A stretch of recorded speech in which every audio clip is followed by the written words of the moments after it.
Hey, welcome back to the Fire and Water Cooking Podcast. Today, I'm excited to have a special guest with me, Mr. Kenji Lopez-Alt, author of The Food Lab, creator on Serious Eats, and many other places. I can't wait to introduce you guys to Kenji. I'll be right back. Smoking, grilling, getting hot and hotter, sous vide and chilling from fire and water.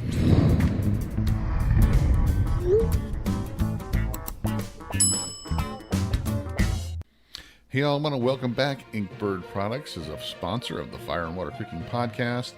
Inkbird makes one of the best Wi-Fi 4 Pro barbecue thermometers that I've ever seen out there. The IBBQ4T is 100% rechargeable USB 4 probe Wi-Fi enabled barbecue thermometer, and it usually sells for under $100. Check it out, the link below for the Inkbird Wi-Fi IBBQ4T 4 Pro barbecue thermometer. Welcome back, Inkbird Products.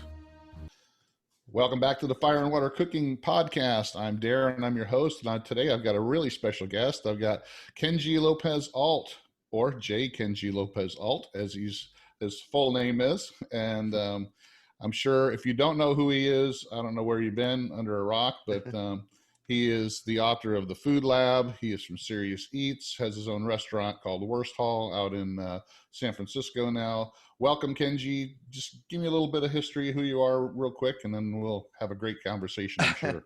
I'm Kenji Lopez-Alt. You can just call me Kenji. As you said, I'm the chef at a restaurant. It's actually San Mateo, a little south of San Francisco, called Lopez-Alt. I'm the author of The Food Lab, Better Home Cooking Through Science, which is a book as well as a column on SeriousEats.com.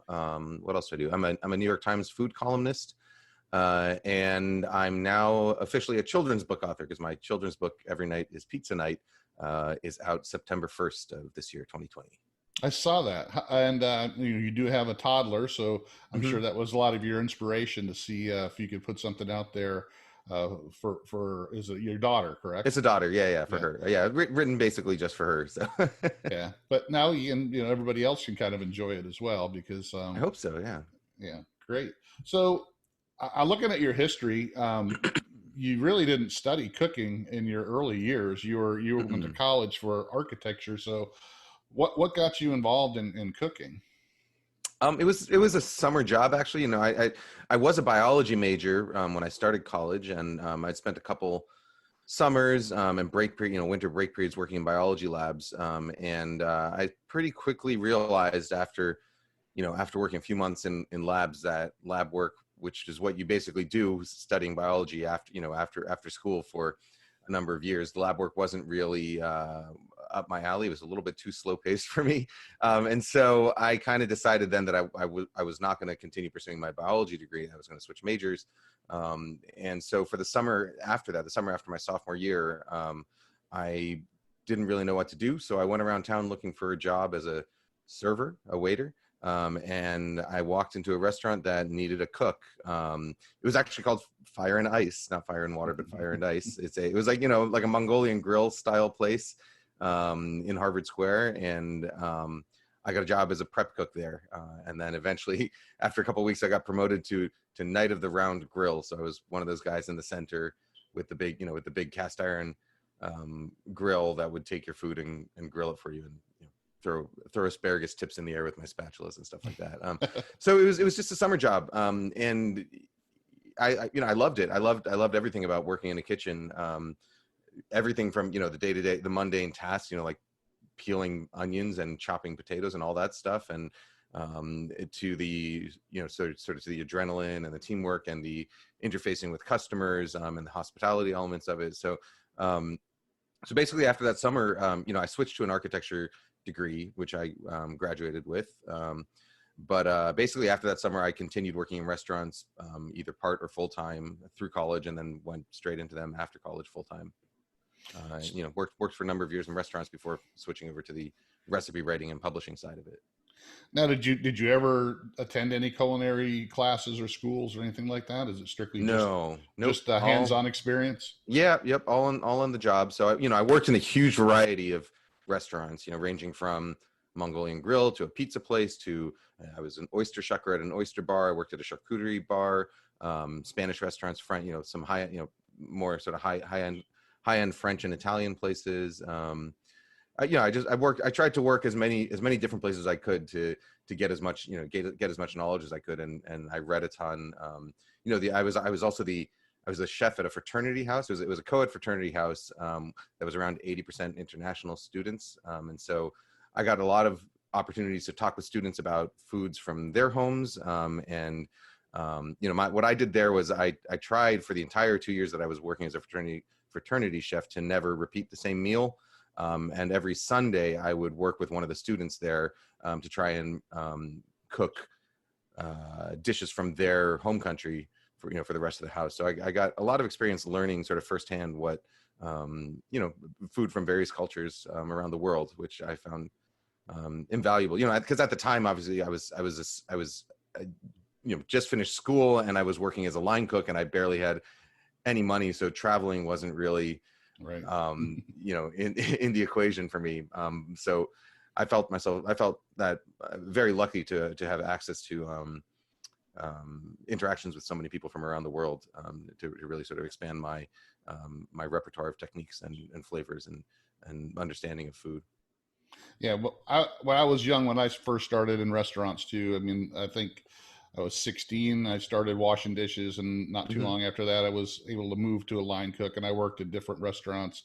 I worked in for about 10 years, and I realized that you really couldn't support a family in that business. Like you said, when you're a line cook or something like that, it's kind of hard. You got to work 2 jobs to try to make ends meet. Yep. So I kind of changed careers and went into banking, but it did spark my love of cooking, and I never gave that up. I've cooked my entire life and always, look for different ways to cook so I can understand how you caught the bug, especially, if it's something that you're really passionate about.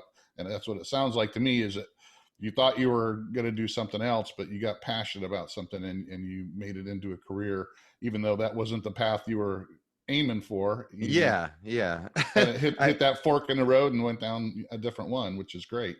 Yeah, that's always sort of been my philosophy whenever there's any kind of, career move or any kind of life decision. It's like, I've never really thought too hard about predefining a career path for myself. My sort of philosophy is like, as long as I'm learning something new, and as long as I'm enjoying it, then, it doesn't really matter how much money I'm currently making at it, as long as as long as I'm making enough to at least survive. Because, I've known for myself since, even middle school or high school that I do best at the things that I'm passionate about. And so, whenever I make a career move, I think to myself, all right, which one of these things am I more passionate about? Which fork on this, which path in this fork looks like the more exciting one and the one that I'm going to enjoy more. And generally the one I'm going to enjoy more is the one I'm going to do better at. And so hopefully that leads to, career success down the line, which luckily it's worked out so far. Yeah, I think if we all did that, like I said, I got into banking. It wasn't because I love banking, but it was more of a financial need, and it just kind of fell in my lap that I was able to move into it. And but I still was able to keep that passion going for cooking. And this is kind of what I'm doing now. I kind of taken my passion and love of cooking and turning it into something. Down the road, I get ready to retire, it'll still have some kind of income. I can still have some something to do with it. But banking will. I can get rid of that. But so the influence of your dad was a geneticist, and so was he kind of gearing you towards your initial college? You studying chemistry and all that, or? No, my dad has never put pressure on me to be a scientist. My mom certainly put a lot of pressure on me to be a scientist. Scientist, doctor, or lawyer is what she wanted. But no, my dad actually has never really put pressure on, and I have 2 sisters as well. Who are now both well, one is a vet and the other is a scientist, ecologist. But the science stuff is something that my grandfather was a professor of organic chemistry. My father is a professor of genetics, and so there's a lot of science sort of just in our house growing up. And because of that, I think I got a good grasp of how science works and what labs are like and everything like that. So there was never any direct pressure from my dad to be a scientist, but certainly there was a lot of influence in terms of me, enjoying and loving science growing up. My dad, when I when I told my parents after I graduated from college, when I told my parents that I'm going to go work at a restaurant, like my mom was like deeply disappointed deeply disappointed, but my dad was actually pretty excited about it, because my dad loves food and he likes going out to eat, and so he thought it was really cool that he had a place that he could like bring his friends. He's like, yeah, there's my son working there, so he thought that was pretty cool. Well, how much of that influenced you into, making writing the food lab? Because you do a lot of, explaining and experimenting in that book. So it's, Yeah. So you got the scientific method down. So you kind of took that and put it into food, which not a lot of people have. It's, usually recipes and this, that, or the other thing, but you do a lot of explaining of whys. And that's one of the things I like about it. And that's one of the reasons I like Meathead Goldwyn so much, Right. is because it's the why and how. It's Right. not just do it this way because I said so, Right. I mean, a big influence, when I was working as a line cook, I always had questions, to the point where it like annoyed my chefs and coworkers, but I always had questions about why we were doing things certain ways. And to me, there weren't that many, there were some really good books out there. There's like Harold McGee's On Food and Cooking that explains a lot of the science behind it, but there wasn't a ton of writing out there that made it really applicable to cooking. Like it was always like sort of the science of food was a separate thing from the science from actual cooking. And so when I started writing the food lab, really I was writing it sort of for myself. It's like I have all these questions I want answered. I want to know, like, why does the eggshell sometimes stick to the egg when you boil it and sometimes it doesn't? And I couldn't find any satisfactory answers. So I just did what came naturally to me, which was like, all right, well, let's test it, and let's design some experiments and try and really figure out why. And that became the first food lab column, which I wrote for Serious Eats. And it was like a thing that I was just doing for myself. I didn't really know if people were going to find it interesting or read it, because it was like 3,000 words on boiling an egg is a lot of words on just how to boil an egg. But luckily it turns out that people were interested in it also. So it just kind of grew from there. The whole the food lab thing grew from there. And it turned out to be sort of the ideal job for me. It let me combine my passion for cooking with my passion for science and my love of science. And it was like the ideal job, for the I don't remember how many years I was doing it full time for Serious Eats, something like 6 or 7 years full time for Serious Eats, basically from like the time I started 2010 or so until my daughter was born 2017. So 7 years. My full-time job was just exploring these cooking questions that I would have liked, if I had a different job, if I had a day job where I was working in an office 9 to 5, I would have come home and done the same kinds of stuff from 5 p.m. until I went to bed. You just got paid to do it. Yeah. It just turns out I got paid to do it, and I didn't have to have another job. So it was great. So how did you make the move from working in restaurants to you jumped to Cooks Illustrated before you went to Serious Eats? So how did that kind of come about from, because I worked in restaurants and I didn't see people coming in and going, hey, line cook, come here, let's go to work for for a magazine or something. So how did that kind of work out? By the time I switched from restaurants to magazines, so my first magazine job was at Cooks Illustrated, which is based in Boston, based in Brookline, Massachusetts. I had been working in restaurants full time for I think like 5 or 6 years, something like that, and I worked with a number of chefs and Barbara Lynch and Ken Oringer, who both have multiple restaurants, and so I got lots of opportunities to work at very different kinds of places, but I think like when you switched careers, I was realizing I was starting to burn out a little bit, and that this was not a viable career option for my entire life. And moreover, it was like, I felt that up until that point, like every time I started working at a new restaurant, it was like, I was learning brand new skills, brand new techniques. And by that time, I had worked at all of Ken Oranger's restaurants. I was still working with him. I was like the headline cook at Clio. And so really I was in much more of a sort of teaching position than a learning position. Like I knew every technique and dish at the restaurant back to front.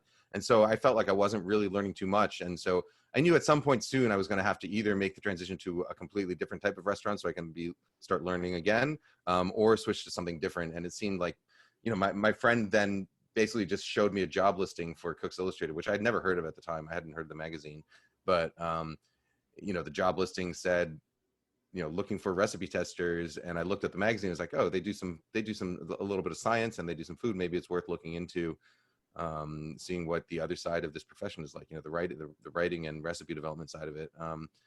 And yeah, so that's basically how I made the transition. It was just, I just stumbled upon a job listing, and I enjoyed it. You know, I really enjoyed working at Cooks Illustrated, because, you know, it did give me the opportunity to explore food science and do some testing. It gave me a more steady paycheck, better hours. You know, And the pressure probably was a lot less too. the pressure was less, yeah, for sure. Yeah, you know, there it's weird if you stayed past 5 p.m. there. You know, it was a 9 to 5 place. It was weird if you spent extra hours, whereas at a restaurant, it's like if you leave at the time you're supposed to leave, people think you're slacking. At least back in the day, I don't know, you know, it's maybe not quite that way anymore, but at the time it was. You know, the only issue I had with Cooks Illustrated was that, you know, the Cooks Illustrated audience at the time was just skewed sort of older, and sort of had, you know, it was generally older people from the Midwest who were very into American food, you know, which is great, but it didn't give many opportunities to explore sort of other food from other cultures, which they do more of these days.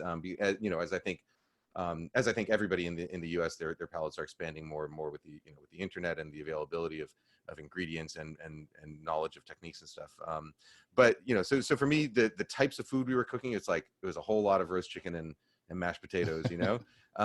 And so I got a little bit bored of that eventually, which is why, you know, transitioning over to Serious Eats, which was completely web based and therefore has an audience that, you know, so in a print publication, you have a built-in audience, right? You have a fixed audience, a fixed subscriber base that doesn't change. And so all of the articles have to cater to your subscriber base. Right. Whereas when you're writing online, you don't have a fixed audience. You know, like one set of people might read one type of article, but another set of people are going to read a different type of article, which means that you're much less constricted. So, you know, as long as you're putting out good quality content, your audience is kind of going to find you, you know, which is something that's really appealing. But, you know, both writing and now, you know, now I do video and stuff online, and it's all sort of the same thing. It's like I can, as long as it's interesting to me, I can write about it and be guaranteed that somebody is going to find it, you know? So I don't really have to cater. I can write what I'm interested in rather than what the demographic of my subscriber base is interested in.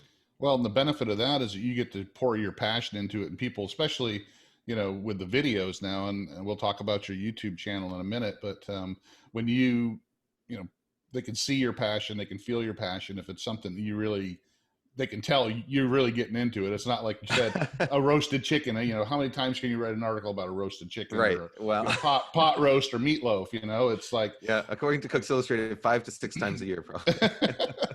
That's funny. But when you get passionate about something, when you're experimenting, you're trying new things, and you're trying to show people, I mean, the excitement kind of, you know, people will get you know, attached to that, Mm-hmm. and follow you, and then that's when you got people that'll watch anything you do. And I want to talk about that in a little bit on your YouTube channel. But so when you got into Serious Eats, that was a little bit different than Cooks Illustrated, and you felt a little bit more freedom. And yeah, that's when you started writing the Food Lab, when you were at Serious Eats. Yeah, I felt more freedom, both in terms of the topics I could do, as well as the tone. You know, it's like Cooks Illustrated has a very specific tone to its articles, and no matter who writes it, it gets edited into this sort of Cooks Illustrated voice. You know, Right. Whereas when you're writing online, you can really, you're much more free as to what you do, and in fact, people these days, people really connect with, you know, authenticity. You know, so it's like, you don't have to make your voice sound like a specific thing. You can just be yourself, and people appreciate that, you know. So that, you know, so the online on Serious Eats, that's where I really sort of developed my writing voice, you know, which is something that, you know, many writers will tell you that it's the most difficult thing to do, is finding your voice, like what makes your writing sound like you, and how do you write so that it sounds authentically like what's in your head, you know. And so that was a great opportunity for me, that I could, you know, I was writing so much. I was writing like 3 to 7 articles a week, just like the sheer volume of writing, which is still, you know, writers will tell you this, but the best way to get good at writing and the best way to find your voice is just do it a lot. Yeah, do it a lot. just like anything, you just do it a lot, and that's sort of how you find your voice. And so with Serious Eats, I was writing and cooking and testing. I didn't have a kid at the time. Both my wife and I were really sort of career focused for the, early on in our marriage until we didn't have our daughter until 8 years after we got married. It was because we were both really focusing on building our careers. And so basically, like 9 a.m. till 4 a.m. Every day, I was testing, cooking, writing, etc. So I would work on Serious Eat stuff from 9 till 10 p.m., 11 p.m. And then I would work on my book until, my book was mostly written like from midnight to 4 a.m. My first book, which these days I cannot do because I have a daughter. So that's why my second book is coming out much more slowly and much more deliberately than the first one. But yeah, I loved it. Those years, it's just like, they went so fast because I was just doing what I love doing, and I was doing it basically all the time, nonstop. And I don't know, that's how you get good at something. You just do it a lot. Exactly. Yeah. And if you're really passionate about it, like you said, it doesn't feel like work to you. It's something you love Right. to do. So Exactly. and everybody wants to do that. That's for sure. So what, I talk about sous vide and barbecue a lot, and from what I do, and I kind of discovered sous vide about 2.5, 3 years ago, kind of stumbled into it. And then, I saw a lot of your articles on Serious Eats about it. And I'm kind of like you. When I discover something, or I find something I like, I throw myself into it. And, Right. and I try to read everything I can, learn as much as I can. And then I like to show other people what I learned and what I found out. When did you start working with sous vide? Did you do that in the restaurants, or was that something you kind of stumbled on at Serious Eats and started playing around with there? Yeah. So I started doing it in restaurants. Probably around, I don't know, 2003 or so was the first time I had heard of or seen sous vide. And starting then, we started using it more and more in restaurants. And then in late 2006, when I was at Cooks Illustrated, this was just after I'd finished working in restaurants. Late 2006, my first recipe assignment at Cooks Illustrated was to write a recipe on cooking steak. And so, at that time, I'm sure you're familiar now with the thing called the reverse sear, which is where you start a steak in a low oven and finish it over high heat. At that time, there were, nobody at Cooks Illustrated had ever heard of it. I had never heard of it. Nobody had really seen it at all. After that article came out, Meathead Goldwyn from Amazing Ribs later told me, oh yeah, there was like this guy Chris Finney who was doing it on writing about it on barbecue forums, like in the early 2000s, 2003, 2004, something like that. But when I was at Cooks Illustrated, my goal was basically like, all right, here we're doing this thing called sous vide at restaurants, but the devices cost $1,500, $2,000. Right. They produce really great results. How do we mimic that for a home cook? And so that's how I came up with that technique, which is now called the reverse sear. But it was basically an attempt to imitate sous vide for home cooks. And then that article was published. It became very popular. And and these days now you can get a sous vide device for $79, $80. When I started writing for Serious Eats around 2009 or 2010, I think one of my first articles there was a sort of update on that technique, which we called beer cooler sous vide, where you don't need a special device. You just fill up a big cooler with hot water at a precise temperature, and then it holds that temperature long enough to cook something like a steak or a chicken breast. You won't be able to do like 48-hour short ribs in there, but you can do a steak or a chicken that takes like 45 minutes to cook. Beer cooler sous vide. So yeah, sous vide has gone through a number of iterations. These days, like at my restaurant, when we first opened the restaurant, we used sous vide a bunch for our sausages, also for slow cooking bacon, things like that. But now we spent the money to buy a couple of CVAP ovens, which are essentially, they can accomplish a very similar goal, but they're expensive ovens that hold precise humidity levels and precise temperatures inside, so that you don't have to use the plastic bags. You don't have to worry about filling up the water bath and maintaining the water level, et cetera. So now, we're a sausage hall, a beer garden. So all of our sausages are cooked in a CVAP oven to 135 degrees Fahrenheit with steam injected, so that they stay really nice and juicy, and they basically stay in there through service. And then when you place an order, it comes out of the oven, gets finished on a flat top to crisp up and brown the exterior. So a sausage that would normally take say 12 to 15 minutes to cook from raw, we can serve within 3 to 4 minutes, and it actually comes out much juicier than it would be if you were to just cook it in an oven or the whole way on a stovetop. Sous vide and CVAPs, they're all great, especially for consistency and making things foolproof. Yeah, and that's the precise temperature thing that I try to explain to people, because especially when they're new and they're just trying to figure out what sous vide is, and well, it cooks a great steak. Well, it does a lot more because it's precise temperature cooking. And I sous vide sausages all the time for that reason. Like you said, you could cook it to a precise temperature all the way through, and then throw it on the flat top or in a pan to crisp it up, and then it's still juicy. It didn't overcook. It didn't lose all the moisture because you were letting it, all the moisture that was in the sausage evaporate out. And it lets you hold it until you're ready to eat it. So it's like when you cook a sausage the normal way over on a grill or in the oven or whatever, you have to be ready to eat it when it's done cooking. Whereas with sous vide, it can sit at that temperature for hours with and still be juicy. And then when you're ready to eat it, all you have to do is crisp up the outside, and it's ready to go. One of the things I love to do, and that's where it comes into play with doing it with barbecue, is doing like a brisket or something and making it medium rare in the sous vide, and then throwing it on the smoker and getting some smoke to it. And that's kind of what I explain to people is I kind of try to make things that you can't make any other way.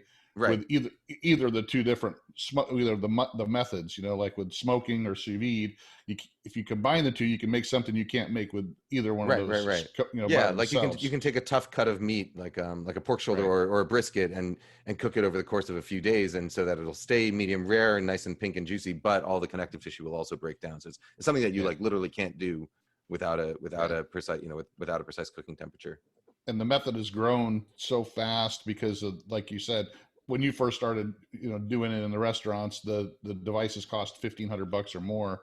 Nowadays you can get one for, $50-$60, cheaper ones, but a good one's still $100, but still, it's, there's so much information out there now, and the prices have come down a lot, and people have gotten really into it. And just like you were mentioning, I think with all the advent of all these cooking shows, and it's happened in barbecue and outdoor cooking as well, with all these the cable TV shows and the cooking contests and all these celebrity chefs and stuff, people are getting more and more interested in cooking in their own house. So I think that's where people like you and me, people are looking to your book because they're doing more cooking at home. They're not going out, or they're not making just meatloaf or whatever anymore. They're trying to expand their mind, so they look at like your book and Serious Eats and all that, trying to find new things. Yeah, and especially now, because of the pandemic, everybody's cooking, everybody's stuck at home. So a lot more people are cooking now. Yeah, I mean, right now I've had a couple. Actually, yesterday I had one of the guys who owns a charcoal producing company, and and I've had others, the grill representative companies that they can't keep supply of their products because people are buying it up. It's because they're staying home more, they're cooking at home. But it's not just the supply chain that's drying up. It's the people are buying a lot more of this stuff, right? Because they can't go anywhere. So let's talk about that. So you started Wursthall. You had some partners that kind of came to you and said, "Hey, we got this idea for a restaurant, and we'd like you to be involved." Is that kind of how that happened? Or basically. So initially, it was going to be just a sort of consulting thing, which I've done with restaurants in the past. But for some reason, this time, like when it, Eater wrote a story about the restaurant, and when they wrote the story, they said the headline line was like, "Kenji Lopez-Alt is opening up a restaurant." And I was like, all right, I guess maybe I, now that people think this is my restaurant, I need to be a little bit more involved in it. So we talked about it, and I became a full chef partner there. So it was the idea to do a beer hall. It wasn't set in stone when I joined, but that was my partner Adam's idea, because he owned a bar, and he has a good knowledge of beer and wine, and a lot of connection. There's a lot of local breweries that he has connections with already. Business connections with already. So it seemed natural to do something sort of beer focused. And down where we live in San Mateo, there's a lot of great dining, particularly, you know, like in regional Chinese and Japanese and some other cuisines, but there aren't that many sort of very family friendly, you know, places that are geared specifically towards families. And, you know, we looked at the success of a lot of sort of beer halls around the country and also in the Bay Area and thought, well, this is a good thing. You know, like people love beer in the Bay Area. We need like a really family friendly dining place, like a place where kids can be loud and run around and nobody cares. And so that's sort of where we started and we're basically where we ended up, you know. It's gone through a few iterations. It's like, you know, early on we were a little bit more focused on like a full dining experience. And because we realized, you know, like a lot of people were coming in for like dates and special occasions and stuff, which is not really how we thought people would be. We thought it would be a much more casual place. But early on, people were coming in for dates and things like that, or people were driving down from the city to try the place because it was my restaurant, et cetera. But we've been slowly pushing it into the much more casual direction. And actually now that, you know, when the pandemic hit and shelter in place started and we closed down for a few months, when we reopened, we completely sort of reimagined it. So changed the menu, you know, and partly because we want to take it in this direction. We want it to be a much more sort of fun, casual place, but also partly out of necessity because we can no longer, you know, the type of food we were producing before required a full prep team and a full densely staffed line at night, you know, 5 to 6 line cooks on a Friday or Saturday night. And we just can't keep that staff anymore because of the safety issues, the spacing issues. So we had to redesign everything so that it could be prepared with crew kept, you know, 6 feet apart and with a 2 to 3 person line at night max while still being able to keep up. So so our menu now is a lot smaller, and a lot more sort of tightly focused on the core products that people have been coming to us for. So, you know, the sausages which are still completely made in house, our smash burger and our hot fried chicken sandwich, which is like, you know, 3 things people like to eat with beer. Yeah. Well, that kind of explains a lot, you know, some of the stuff I wanted to cover about that. So when you got back into the restaurant side of it though, you know, because you had been out of it for a while, you would just, you know, working for Serious Eats and the other magazine and stuff. How was that to step back into the restaurant?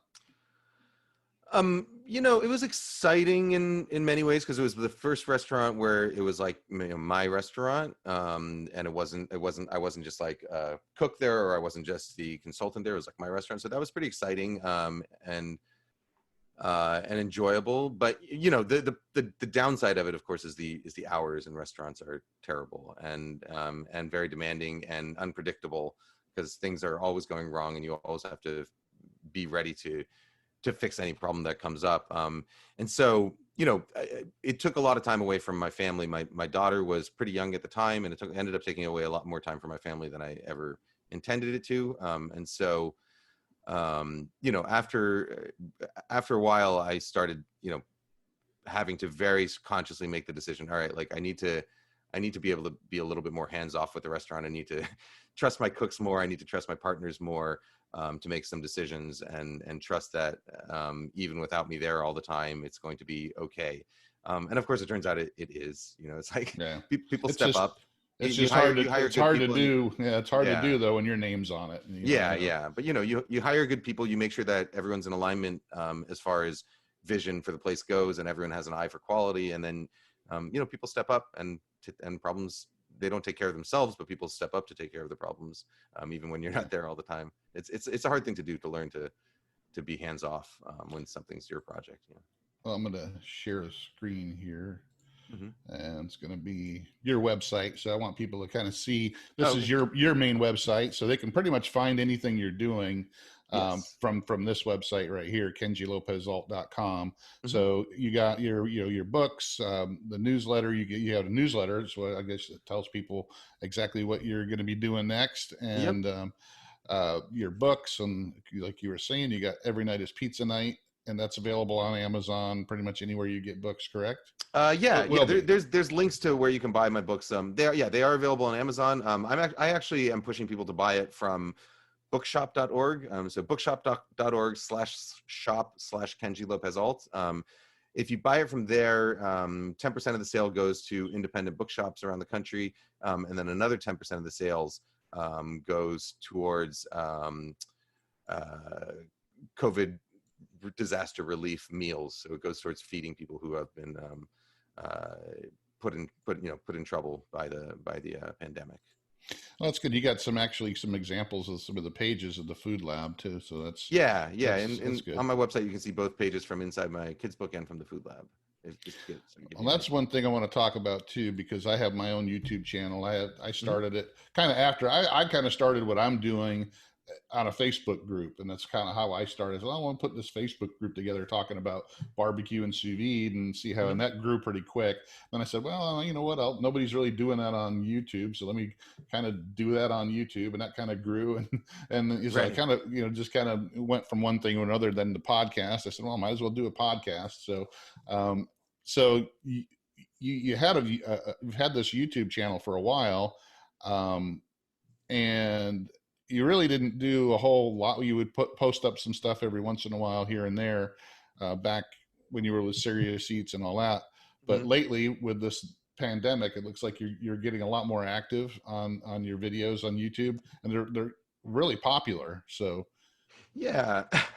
how do you like doing those? I mean, since you're used to doing your writing, you really weren't a video person, before. So yeah, I'm really enjoying them. So actually, so as you said, I've had a YouTube channel for like 7 or 8 years, something like that. And I never really used to use it much. But sometime like 4 or 5 years ago, I just come back from a vacation where I had been like snorkeling, and I had a GoPro on my desk, and I was about to cook something at home. So I was like, oh, maybe I'll just like try sticking this GoPro on my head and see what happens when I cook with it, see how it looks. And so I did that, and then I stuck the video up, and it got a few views. I didn't really pay much attention to it. And then over the next few years, I did that a few times a year. Just every once in a while, I would stick a GoPro to my head and cook something. And then, and then back this February, I was looking at my YouTube channel because I was getting lots of notifications, and I was like, oh man, like one of these videos, like I'm just making a grilled cheese and it has like 4 million views or something like that, like something crazy. So I was like, I guess people do like this format. And so I got a slightly better GoPro because the old videos, they're much shakier than the new ones, and the lighting's not great. So I got whatever, like a GoPro Hero 8, which is their newest one. And I started just recording some more videos of myself shooting. And then I was like, all right, well, people like the silent ones. I wonder if they'll like a little bit more explanation as to what I'm doing. And so I started experimenting with that also. So basically just like cooking what I was going to cook for my family anyway, and recording it and sort of explaining what I was doing as I was doing it. And people seem to like that. So it's great because it's easy for me to do. I don't really have to plan the videos in advance much. I basically just, whatever I want to cook, I cook it and I record it, and I don't make many edits either. That's sort of part of my philosophy is like, I want people to see everything. And like, I think of it sort of as those old, like Food Network 1.0 or old PBS cooking shows where it was 1 30-minute take with no edits, no magic of television. Now here we pull out like the fully cooked chicken from the oven. It's perfectly done. It's like a real, like a real old school cooking show. Right. And so that's how I think of it. It's like no edits, one take.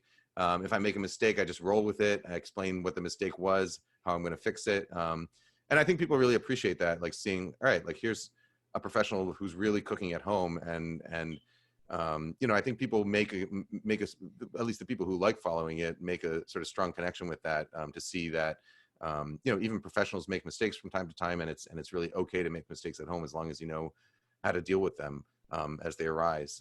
So it's working out well. For me, it's like, as soon as it becomes a lot of work, I'm probably going to stop doing it. But for now, it's not. For now, it's nice and easy and relaxed.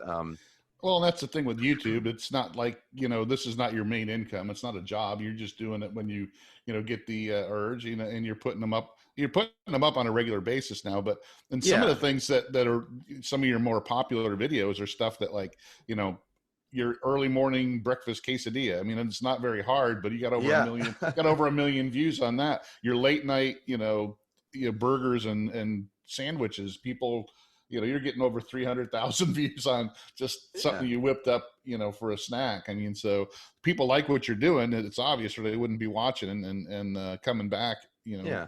and watching your stuff. So it's not like you have to, like you said, you don't have to put on airs. You don't have to make sure it's perfect. I mean, they're there to watch you cook in your kitchen the way you cook. So Right. And and then the nice thing about it is, the nice thing about working on YouTube, online, same as Serious Eats. It's like I can do what I want to do, and if people like it, great. People can come and watch it if they like it, and that's great. And if they don't like it, there's like a million other YouTube channels out there. So it's like I don't have to cater to my audience. I can just do what I want to do, and it's like if you like it, cool. If you don't, then go find something else that you do like. It's like I'm not making this show for you specifically. I'm making this because I enjoy making it. One of the first things I learned was don't take the negative comments seriously, because a lot of people go on, YouTube or whatever, Facebook, just to bully people or try to, so and some people can't. They take, every negative comment personally, and it's like, you got to understand, there's some people out there, no matter what you do, they're going to come up with some kind of negative comment, because that's what they live for, the trolls. So, but if you're getting all these views and you're getting people subscribed to your channel, and you get plenty of, it's like Helen. I talked about this with Helen, because she really started getting some stupid people just saying stupid things, and it's like, Helen, just don't worry about those people. Right. You're always going to have them, so just move on, because you got plenty of people that love what you're doing. Yeah.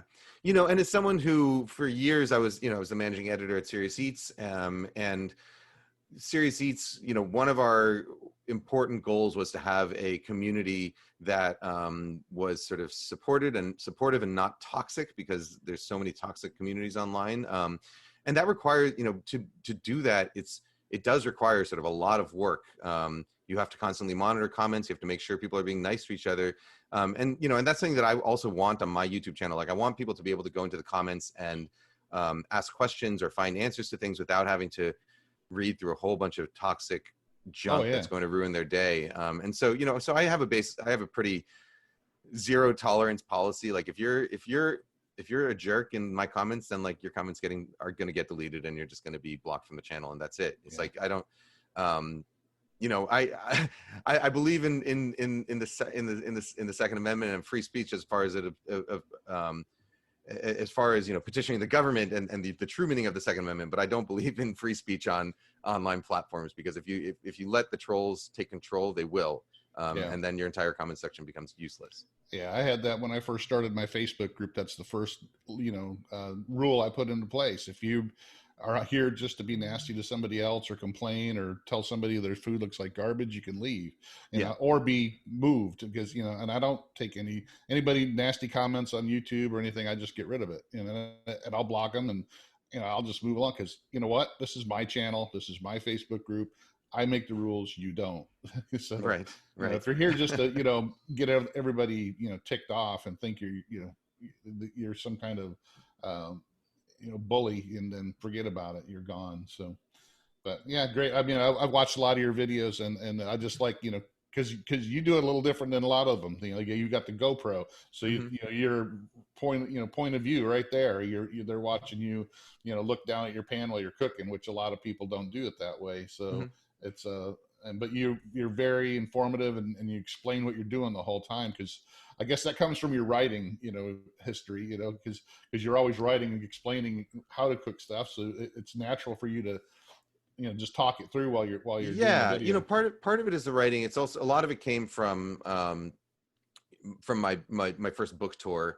Because up until then, I'm still sort of scared of public speaking. And early on in my book tour, when I was talking to big groups or teaching classes and stuff, like, you could easily tell how nervous I was. Like, I would stutter and stammer and act nervous. But just like anything else, it's just the more you do it, the better you get at it. So, so in my book tour, it's like I'm talking at like 3 to 4 events a week for a few months. And you just sort of learn how to start talking while you're cooking, and especially when it's something I know about. It's like, I've been cooking for 20 years professionally, so it's I know what I'm doing, and as I'm doing it, I know why I'm doing it. So all I have to do is explain what the stream of consciousness that's in my head, and explain what I'm doing it as I'm doing it. And teaching classes helps you sort of gain that skill, which now translates pretty well to YouTube. Exactly. If you go, on YouTube, I think you can find videos that I did when I was at Cooks Illustrated, probably from like 2007 or 8, where when Cooks Illustrated was just starting its video program. So you can see videos of me from when I was like in my mid-20s trying to talk about how I was cooking, and it's so awkward, especially compared to now. So yeah, if you want to laugh, just look for old Kenji cooking videos on Cooks Illustrated. Yeah, I mean, and that's fun to do because I've even had other YouTube guys on, like Malcolm Reed. He's a big barbecue Uh-huh. guy, and he started his YouTube channel like 12 years ago, and one of the things he says, he likes to go back to those videos from 12 years ago and just shake his head because Yeah. his whole style has changed in that time. That he's very his wife does all the camera work and editing and puts everything together for him. So if you look at a new video compared to what he did back then, it's totally 100% different. But I think we all go through that. The more we do something, me too. I look at some of my earlier videos and I go, ooh. But you keep them out there because they, the people can see your growth as well. So what's coming up next for Kenji now? So you said you hit on you're doing another book. Yeah, so I'm doing a book about cooking in a wok. So if you've seen my YouTube channel recently, you'll see there's a lot of stuff about cooking in a wok on it. But my next book, it should be out fall of next year, fall of 2021, hopefully. It's going to be a big book on cooking in a wok. So not a Chinese cookbook, not any sort of specific Asian country, but just everything you can do in a wok. And it's going to be similar to the Food Lab in the sense that it's really going to stress sort of technique and science. If it's the most versatile pan in my kitchen. It's the one that I use the most often. And I think, once people learn how to use it well and learn the technique and some of the science behind it, I'm hoping it'll become the most useful pan in everyone's kitchen. Or at least people who enjoy the type of food that I do. I've watched some of your YouTube videos, and I've watched some where you show different setups for the wok, like the indoor and the outdoor, and the different types of setups that you can do to just to be able to cook in the wok. So yeah, because a lot of people have this impression that in order to cook with the wok, you need like this powerful restaurant burner. But most people in China don't have powerful restaurant burners in their own homes, and they're still doing stir frying and cooking at home. So there are certain restaurant style dishes where those elements help, but you definitely don't need them. And so a lot of what I'm trying to do is translating wok techniques for home cooks, especially particularly for an American audience, because there's a lot of stuff out there about cooking about cooking in woks already, but not that much that has very specifically been geared towards an American home cook, with the equipment and the ingredients that we can get here. Cool. Anything else you got coming up? I mean, are you just continually doing the YouTube videos, and you got Worstall? You're open again, but it's all outdoor seating. So right, exactly, open for outdoor only. No, as far as other things, I have plans on some more kids books in the future. After I finish this wok book, I'm probably going to take a break from cookbook writing for a while, just because it's sort of occupied my life for the last 10 years. So I want to try some new things out.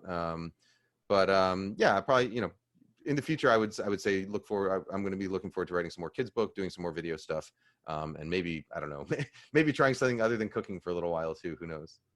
Do you still contribute to Serious Eats at all, or I do? Yeah. I not obviously not the 3 to 5 times a week I was doing before, but I do. I'm working right now on a updated backyard pizza oven review, as well as a review of outdoor wok burners, so high output wok burners. If you have a backyard and you want to cook certain wok dishes like they do in a restaurant, I'm reviewing sort of all the options you have there and making a recommendation on them. So that'll be out on Serious Eats. I don't know when this podcast is coming out, but the article should be up on August 25th. So yeah, this will probably be early September. So okay, so it'll probably already be out by the time you read. Okay. By the time you hear this. Now, if they go to your website and sign up for your newsletter, you can explain when you got new things coming out, of course. Yeah. My newsletter, I very, very rarely send it out, so it's not going to spam you with anything. So that's good. You'll get a notice when my kids book comes out. So in a couple of weeks, if you sign up for it, you'll get a notice when my kids book comes out. You might get notices if I'm working on any kind of exciting project. But yeah, it's not like one of those things that's going to spam your inbox daily. It'll be a couple times a year at most is how often I send it. Another email from Kenji, it's like every day. I got some of those. It's like, I don't even know how I got signed up for this one, but every day. Yeah. I mean, if I'm on a list that's sending me something every day, it's going to it's going straight to spam. Like, I can't deal with that volume. I understand that. Well, I want to thank you for being on. I know you got some other things you got going on today, but I really appreciate you taking the time and, talking with me today. I think my followers are really going to like that, but make sure you check out KenjiLopezAlt.com. That's his website. Check out the YouTube channel. Check out the Worst Hall if you're in the Bay Area in California and San Francisco and all that. Thanks again. And also check out Serious Eats. And there's a lot of information still on there that I go back to all the time, especially the sous vide stuff. So, but thanks again for being on. Anything else you want to say, or? No, thank you so much for having me. This is a nice call. Well, I appreciate you being on, and thanks again. And I'll see you guys on the next Fire and Water Cooking Podcast. All right. Bye-bye. Well, thanks again for following us on the Fire and Water Cooking Podcast. I want to thank Kenji one more time for being on. Make sure you check out the links below. Check out KenjiLopezAlt.com. Check out Serious Eats. Make sure you check out his book on Amazon or on his website. But thanks again for following the Fire and Water Cooking Podcast. Make sure you check us out on our Facebook page, Facebook group, YouTube channel. And I'll see you again on the next Fire and Water Cooking Podcast.